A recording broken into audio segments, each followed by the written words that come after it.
Hingga saat ini, pemerintah Provinsi Sumatera Selatan belum mengajukan draft APBD perubahan tahun 2021 ke DPRD Sumatera Selatan.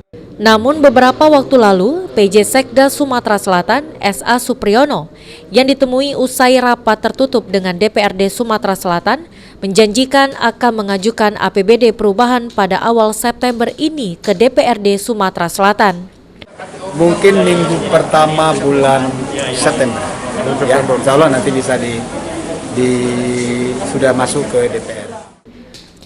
Sementara itu, menurut Ketua DPRD Sumatera Selatan, sejauh ini untuk APBD perubahan belum masuk di DPRD Sumatera Selatan. Belum masuk ininya, dokumennya. Jadi saya belum bisa komentar. APBD perubahan berarti APBD ke depan. APBD perubahan belum masuk. DPRD Sumatera Selatan sendiri berharap agar APBD perubahan Sumatera Selatan 2021 segera diserahkan, sehingga nantinya bisa dilakukan pembahasan. Firman Hidayat, PAL TV.